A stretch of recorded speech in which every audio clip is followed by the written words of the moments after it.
Assalamualaikum warahmatullahi wabarakatuh.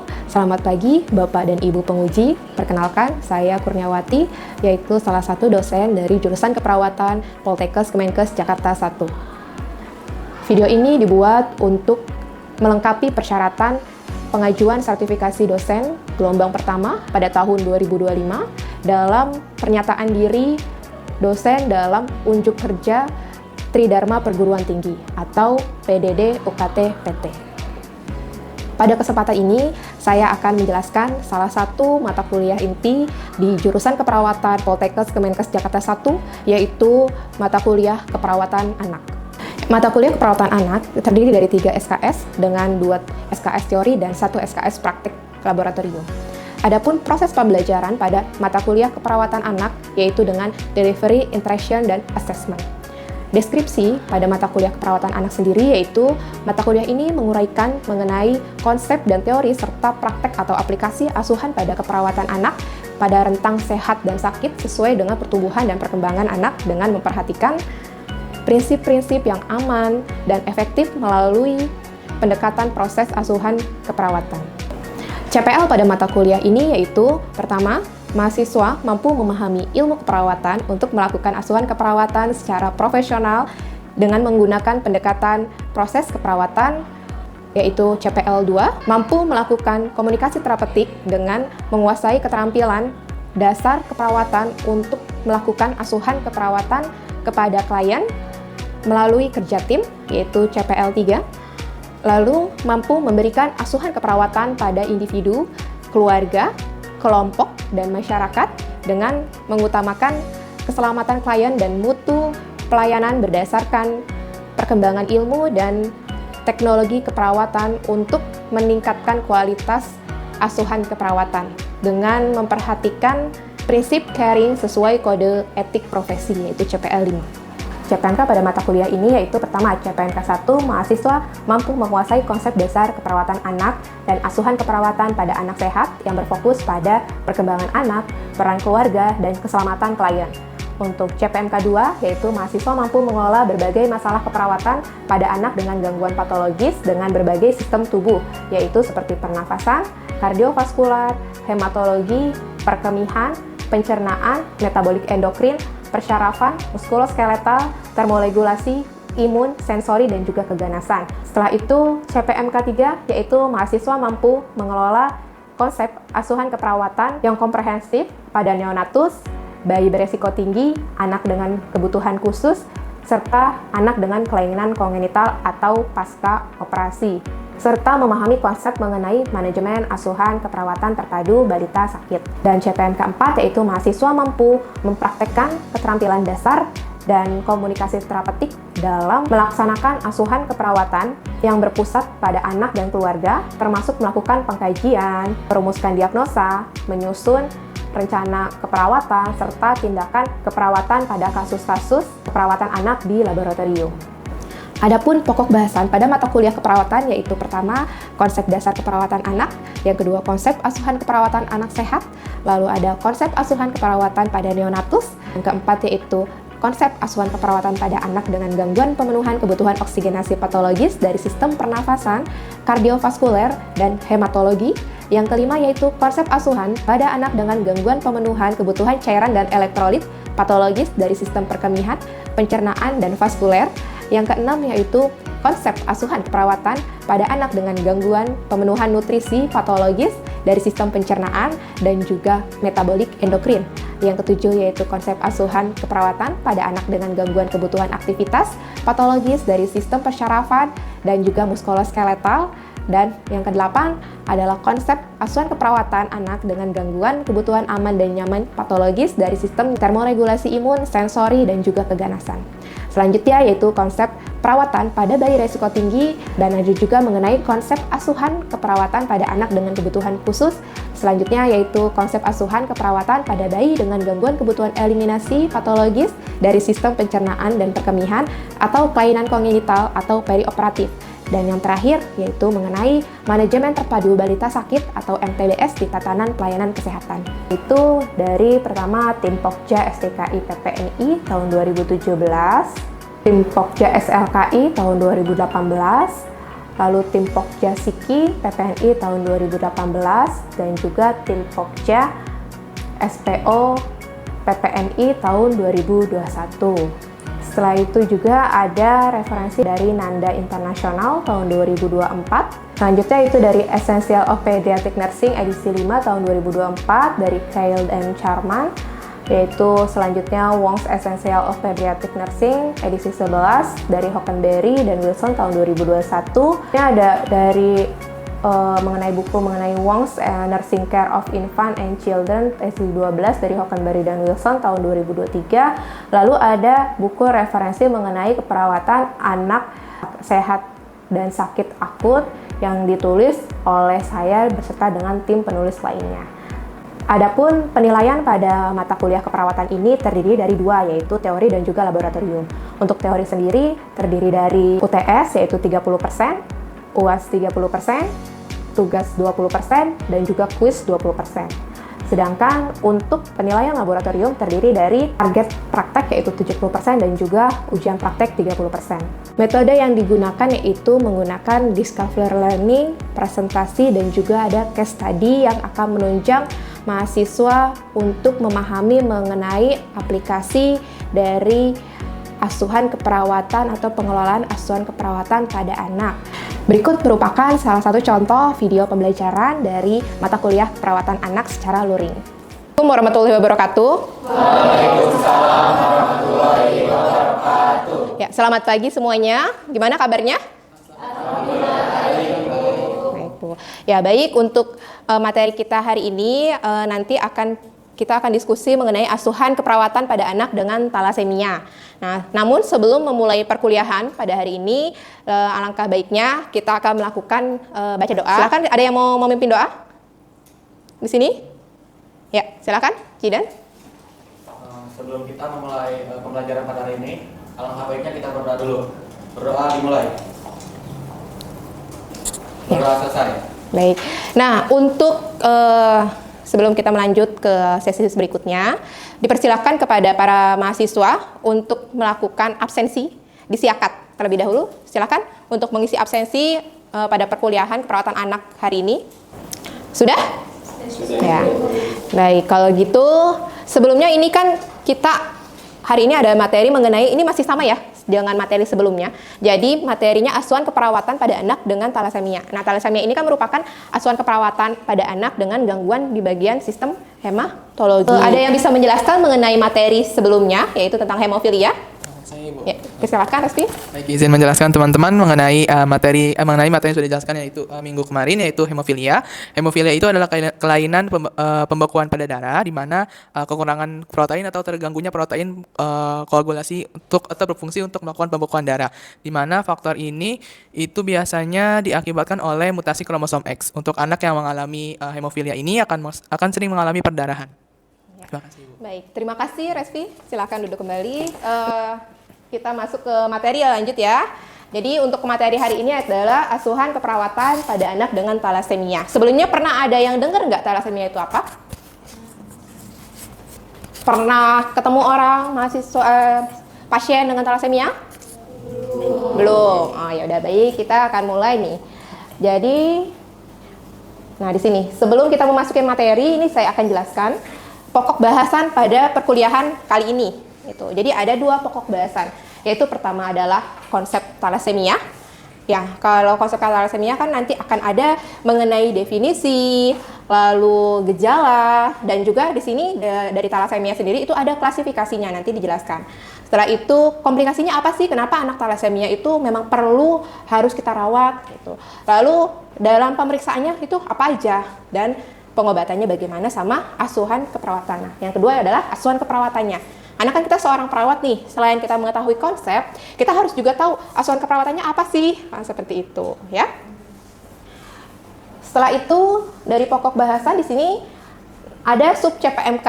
Jadi dari sub CPMK ini merupakan capaian pembelajaran mata kuliah. Nah, di sini diharapkan setelah mahasiswa mengikuti pembelajaran mengenai asuhan keperawatan pada anak talasemia, ini mahasiswa dapat menjelaskan konsep asuhan keperawatan pada anak dengan gangguan pemenuhan kebutuhan hematologi. yaitu salah satunya thalassemia ini. Ini tadi kan subjek PMK sudah ya saya bacakan. Nah, pada pembelajaran kita hari ini adalah metodenya itu pembelajaran dengan discovery learning dan juga case study. Jadi setelah saya menjelaskan nanti ada beberapa kasus.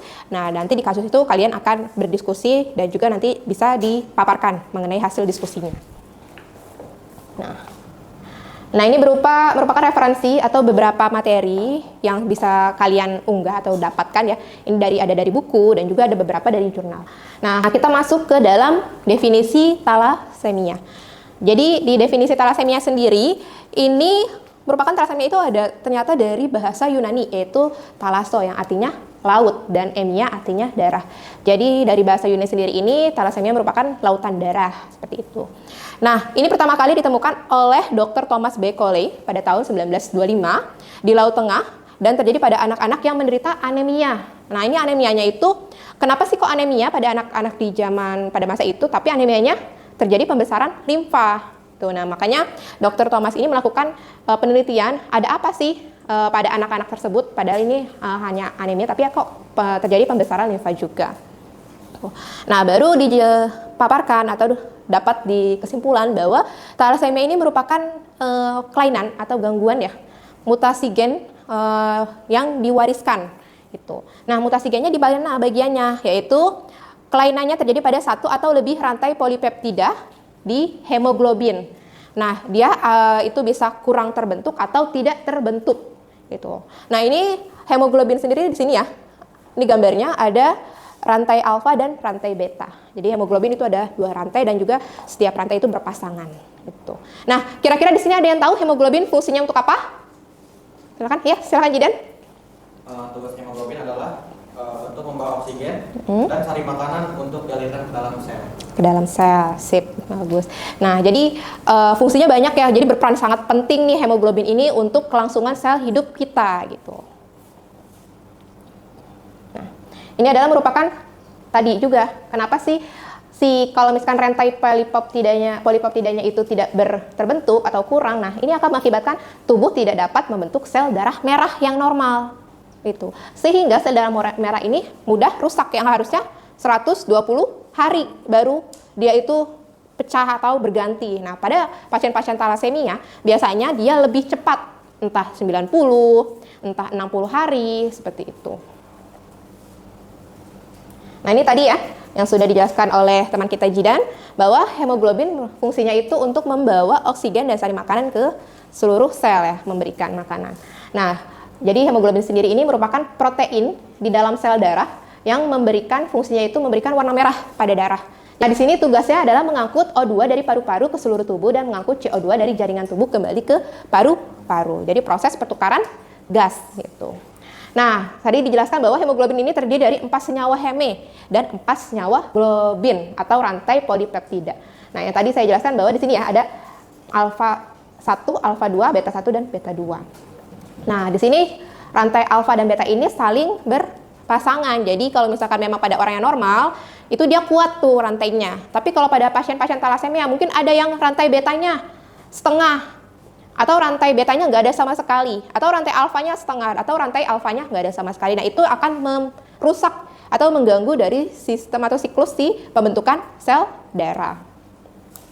Nah, ini merupakan etiologi dari thalassemia. Jadi yang tadi ya, thalassemia ini merupakan disebabkan dari kelainan genetik yang mempengaruhi produksi sel darah merah yang diturunkan dari orang tua. Nah, ini klasifikasi thalassemia. Jadi thalassemia itu diklasifikasikan menjadi 2. Jadi berdasarkan molekul dan juga klinis. Gitu. Kalau misalkan yang berdasarkan molekul itu kita lihat rantainya. Tadi kan dijelaskan bahwa hemoglobin ada 2 rantai, alfa dan beta. Nah, ini ada rantai alfa dan juga rantai beta. Gitu. Lalu di sini ada klinisnya yaitu minor, intermediate dan mayor. Kalau minor biasanya tidak ada masalah gejala, tapi kalau intermediate itu sudah kadang-kadang dia lelah, cepat lelah. Tapi kalau mayor dia udah cepat lelah, HB-nya cepat turun, dan bisa kelihatan dari usia kurang lebih 1 tahun udah terlihat. Nah, ini untuk kebutuhan transfusi darah. Jadi untuk kebutuhan transfusi darah, di sini kita lihat dari thalassemia minor. Kalau thalassemia minor ini jarang memerlukan transfusi darah. Kalau udah intermediate, dia terkadang perlu transfusi darah, misalkan pada saat operasi atau pada saat kehamilan atau ada infeksi. Tapi kalau misalkan juga bisa melakukan, kalau misalkan si thalassemia intermediate ini udah ada gangguan pertumbuhan, nah itu butuh transfusi darah. Nah kalau thalassemia mayor perlu transfusi darah secara terus-menerus sampai akhir hidupnya. Nah ini merupakan salah satu patofisiologi di mana awalnya itu kelainan gen. Nah dari kelainan gen ini misalkan salah satunya adalah pembentukan tadi ya, rantai betanya ternyata masalah dan terjadi hambatan pembentukan rantai beta. Nah akhirnya si rantai alfanya ini dia berproduksi banyak. Nah produksi banyak rantai alfa ini akan mengakibatkan ketidakseimbangan dari si hemoglobin. Nah ketidakseimbangan ini akan mengakibatkan toksik. Itu jadi oksidatif. Itu nah oksidatif dan terjadi penumpukan presipitasi di mana di dalam sel atau disebut namanya juga Hen's body.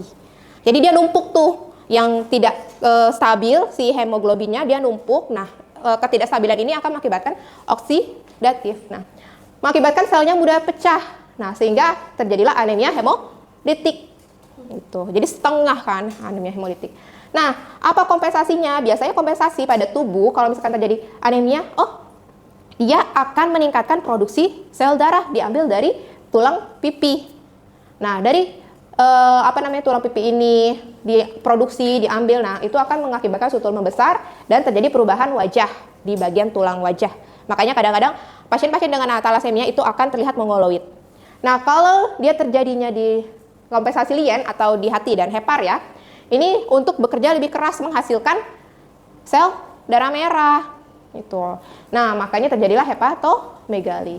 Nah, efektifan atau si sel betanya itu tidak baik ya, tidak terbentuk dengan baik juga bisa mengakibatkan HB-nya menurun dan terjadi gejala anemia. Nah, ini manifestasi klinisnya. Jadi manifestasi klinisnya biasanya kita lihat anaknya itu lemas, lesu, terus mukanya mongoloid ya, kelihatannya terus konjungtiva anemis. Konjungtiva anemis biasanya kita lihat di konjungtiva ya, putih kelihatannya. Lalu agak kelihatan ikterus kulitnya. Lalu mulut dan bibir pucat atau pucat kehitaman. Setelah itu dada sebelah kiri menonjol karena adanya tadi ya pembesaran dari hati. Nah ini pembesaran limfa, tinggi badan dan berat badannya tidak normal. Pertumbuhan seks juga terlambat di sini. Nah ini contoh dari gambar anak-anak dengan thalassemia. Nah, komplikasinya apa? Ini bisa terjadi gagal jantung, lalu penimbunan zat besi, dan gangguan tumbuh kembang. Nah, apa sih? Bagaimana cara kita itu untuk bisa mengetahui pasien tersebut itu thalassemia atau tidak? Yaitu dengan pemeriksaan darah lengkap. Kita cek kadar HB, HT, dan MCV, MCH, apakah dia menurun atau tidak. Lalu kita cek juga retikulositnya itu ada peningkatan atau enggak. Nah, lalu kita cek juga nih hapusan darah. Nah, hapusan darah itu akan terlihat adanya anemia mikrositer atau polikromasia gitu. Dan juga bisa melakukan pemeriksaan analisis hemoglobin. Nah ini kita terlihat ya, ini adalah penetelasan diagnostik. Ini hemoglobin yang sebelah kiri adalah hemoglobin yang normal dan sebelah kanan adalah yang thalassemia. Jadi kan terlihat ya, kalau yang normal benar-benar warnanya merah dan bulat, kalau ini setengah dan kelihatan putih dan agak rapuh. Nah, selain tadi pemeriksaan darah, kita juga bisa menggunakan pemeriksaan MRI untuk melihat kondisi tulang. Lalu, untuk memeriksa komplikasi thalassemia, bisa kita lakukan USG abdomen. Apakah ada splenomegali atau tidak. Lalu kita lakukan cek X-ray, adanya kelainan tulang atau enggak. Lalu kita cek echo, adanya kardiomyopati atau tidak. Nah, ini terapinya. Salah satu terapinya kalau misalkan terjadi pada thalassemia mayor yaitu harus dilakukan transfusi darah. Nah, transfusi darah ini biasanya diberikan pada kadar HB-nya kurang dari 6 gram per dl atau anak terlihat lemah dan tidak nafsu makan. Nah, kalau misalkan limfanya terlalu besar, pembesarannya itu dilakukan splenektomi gitu. Dan juga jangan lupa ini juga pemberian vitamin, yaitu vitamin E dan juga vitamin C. Karena di sini kalau vitamin E tadi itu memperpanjang usia eritrosit dan vitamin C juga bisa meningkatkan daya tahan tubuhnya dan juga mengeluarkan zat besi dari hasil itu ya transfusi. Nah ini merupakan salah satu terapi. Jadi pada anak-anak thalassemia mayor yang sering dilakukan transfusi, dia harus dilakukan terapi kalsi besi atau biasanya di sini disebut dengan pemberian obat desferal. Tuh. Nah, ini merupakan caranya untuk menghambat proses hemosiderosis dengan membantu ekskresi dari Fe. Jadi si Fe yang menumpuk itu harus dikeluarkan. Nah, itu dengan terapi kalsi besi ini. Jadi terapi kalsi besi ini obatnya. Nanti dia akan disuntikan di lengan bagian deltoid kanan atau kiri boleh. Nah, itu disuntikan dan juga pakai syringe pump ya. Nah, ini biasanya waktunya ada beberapa jam atau enggak, kurang lebih 1 jaman lah atau 2 jam.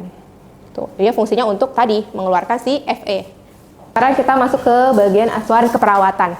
Nah, di asuhan keperawatan ini ada keluhan utama, riwayat kesehatan, dan juga pola aktivitas dan juga makan. Jadi kita tanyakan keluhan awalnya itu pasien itu masuk dengan gejala apa. Biasanya ada lemas, lesu, terus pucat, ya, konjungtiva anemis, lalu perut membesar, seperti itu. Dan kita tanyakan, ada nggak riwayat dari keluarganya itu yang mengalami talasemia, seperti itu. Dan pola makannya bagaimana, dan aktivitasnya juga kita tanyakan. Nah, ini pemeriksaan fisik, dilihat dari aktivitas, terus adakah wajahnya mongoloid atau tidak, konjungtivanya anemis atau enggak, kulit, dan juga bagian perutnya.